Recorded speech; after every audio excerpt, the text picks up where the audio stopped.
Alright, so Fortnite has got a really big storm brewing. What is your opinions about this? Definitely.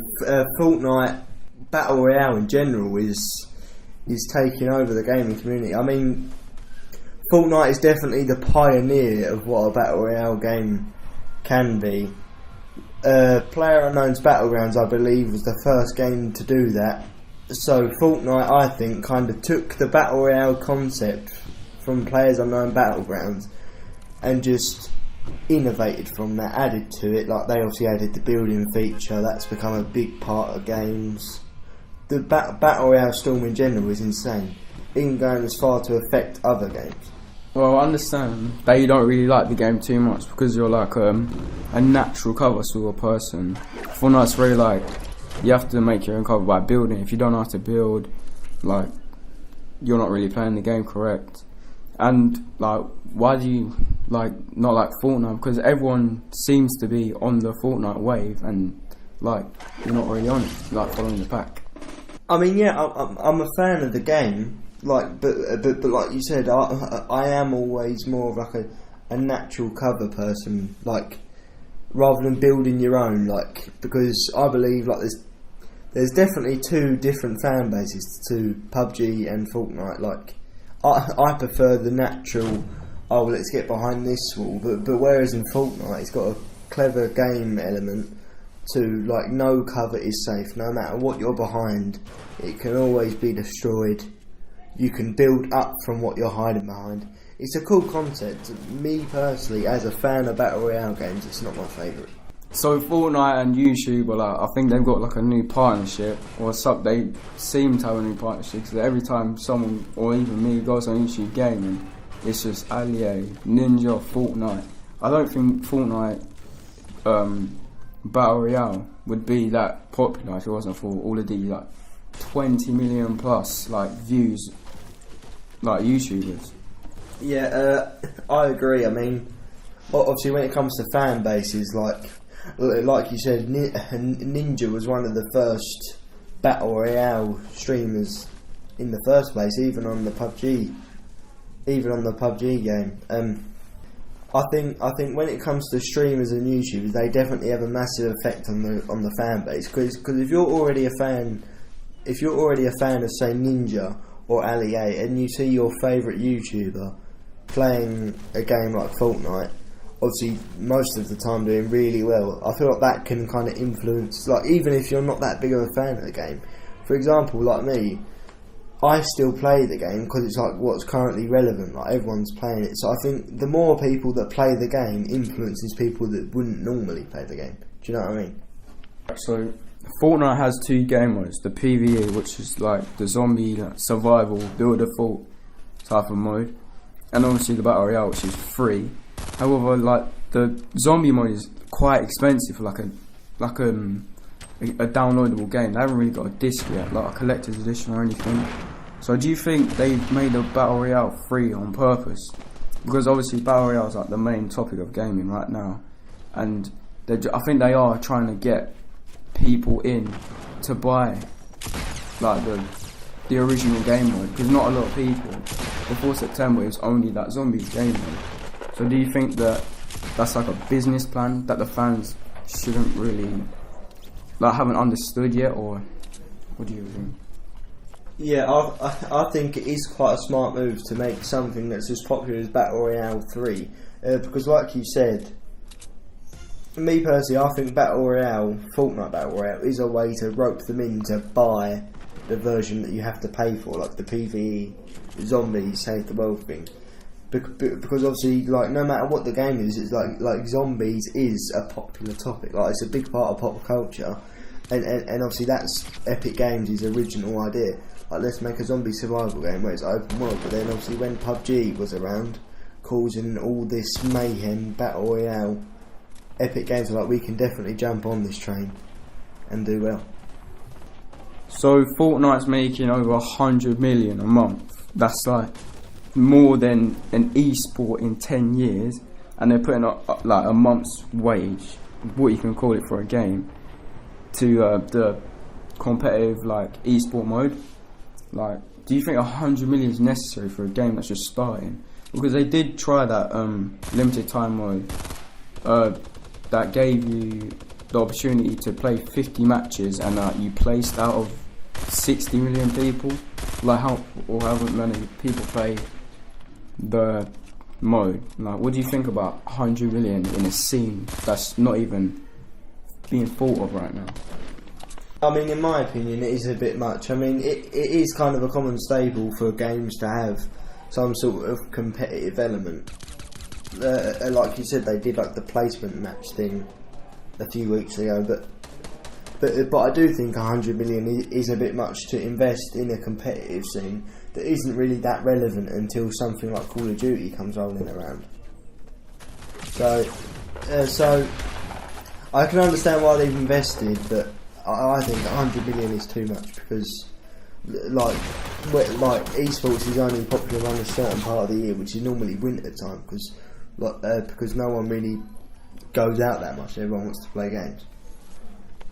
Yeah, like another big thing that's happening with Fortnite is all these skins coming out. I think there's like over 100 skins, and like all these backblings, pickaxes, even like sky trails, even the backgrounds you can get for the game.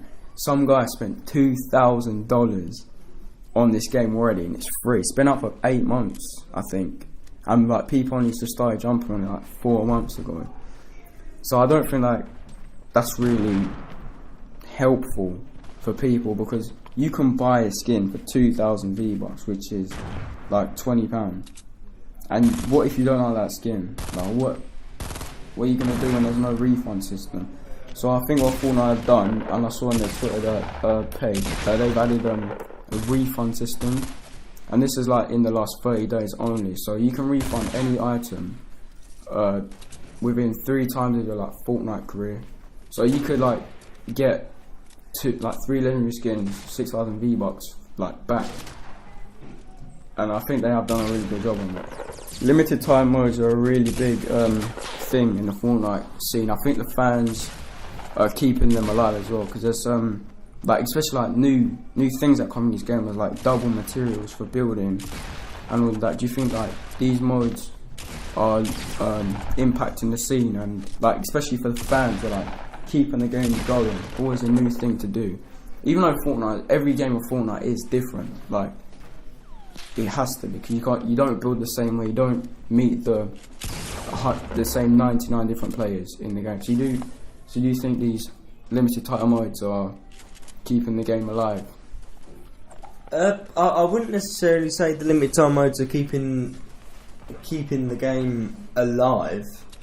It's definitely keeping the game like fresh and new and relevant. I mean, obviously, as you probably know, one of the more exotic limited time modes was the Infinity Gauntlet, and to me, from a business point of view, that was just a genius idea, like linking one of the most relevant popular films of all time with the most played game at the time.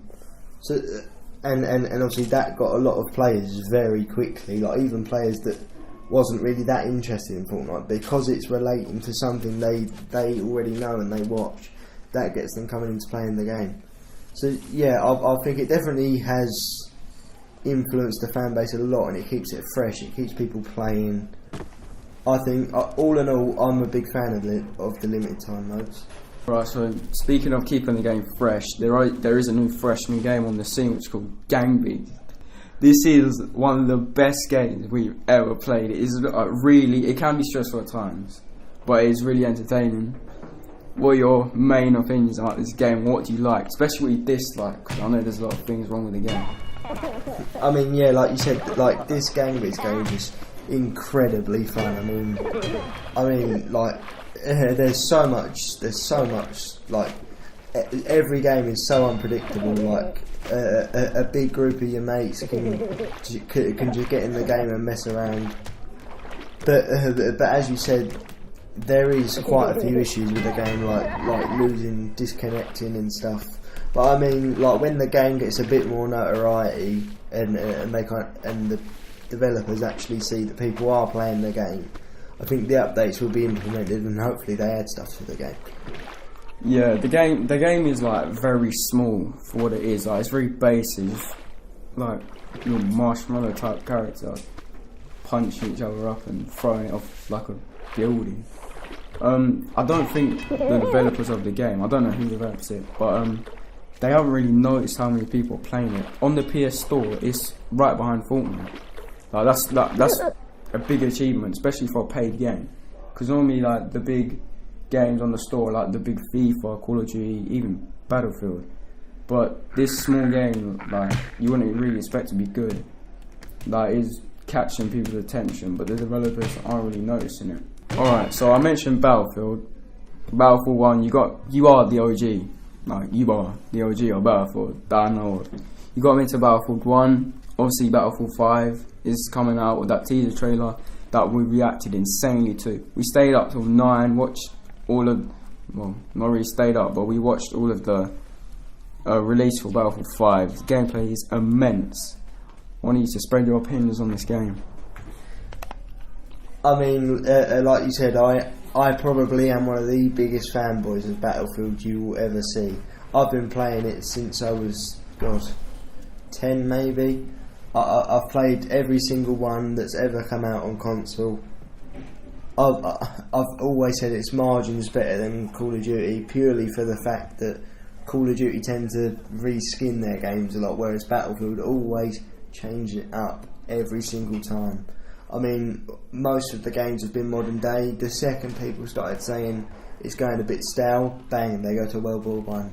Then they go to World War Two. They're always changing, and like you said, the gameplay is always immense. It's immense, frantic, but yet realistic. I think that's what I like about it. Right. So speaking as a new fan, this is the first Battlefield that I've played like a bit of.